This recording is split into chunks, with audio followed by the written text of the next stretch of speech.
আমরা সবাই খুব খুশি যে নির্বাচন কমিশন যে ব্যবস্থা করেছিল সেই ব্যবস্থায় মানুষ কনফিডেন্স পেয়েছে, মানুষ বাইরে আসতে পেরেছে, মানুষ ভোট দিতে পেরেছে নির্ভয়ে, স্বতঃস্ফূর্তভাবে দিয়েছে এবং ইতিমধ্যেই প্রায় ৯২.৫% মানুষ ভোট দিয়ে ফেলেছেন। কোনো কোনো জায়গায় এখনও লাইন আছে ভোটারদের, সুতরাং এই সংখ্যাটা আরও বাড়বে।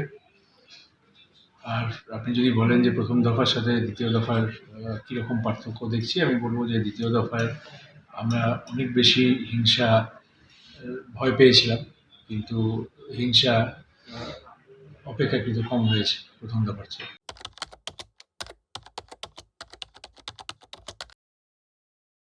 দেখুন, কেন্দ্রীয় বাহিনী লাঠিচার্জই শুধু করেছে, কেন্দ্রীয় বাহিনী অন্য কোনো অস্ত্রের ব্যবহার করেনি, যেটা ওদের প্রথম থেকেই মানা করা হয়েছিল।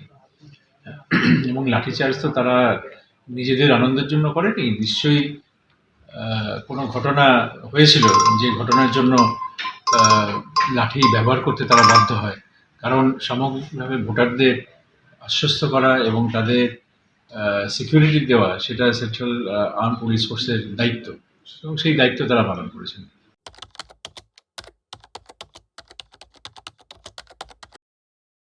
আমি এইভাবে তুলনা ঠিক করতে চাই না, কিন্তু আমার মনে হয়েছে যে প্রথম দফায় যে ধরনের অপটিক্স ছিল, যে যারা ভোটে দাঁড়িয়েছেন সেই সব মানুষদের কোথাও কোথাও আক্রমণ করা হয়েছিল এবং কিছু কিছু রক্তপাতের ঘটনাও হয়েছিল, সেই তুলনায় দ্বিতীয় দফায় কিন্তু কম ভায়োলেন্স হয়েছে।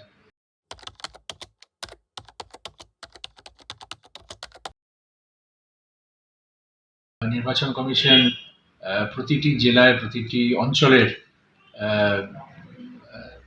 যে তথ্য, সেই তথ্য তারা সংগৃহীত করেছিল এবং সেই তথ্যের ওপর দাঁড়িয়ে যারা, বিশেষ করে যারা দাগি আসামি, যাদের ইতিহাস আছে যে ভোটারদের কাছে গিয়ে বিভিন্নভাবে ভয় দেখানো ইত্যাদি, তাদের নিউট্রালাইজ করার জন্য যে যে পদক্ষেপ নেওয়া দরকার সেই পদক্ষেপ নিয়েছিল।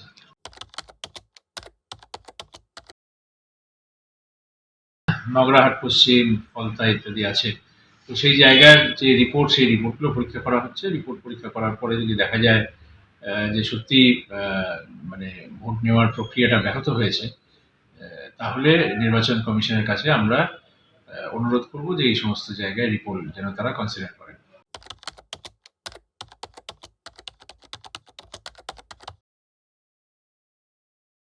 দেখুন, কোনো জিনিস কি সম্পূর্ণ সাফল্য তো বলা যাবে না, কারণ প্রতিটা জিনিসই আরও উন্নত করার সুযোগ রয়েছে। তো যেদিন আমরা ১০০% মানুষকে ভোট দেওয়াতে পারবো, সেদিন আমরা বলতে পারি যে এটা আমাদের টার্গেট সম্পূর্ণ হয়েছে।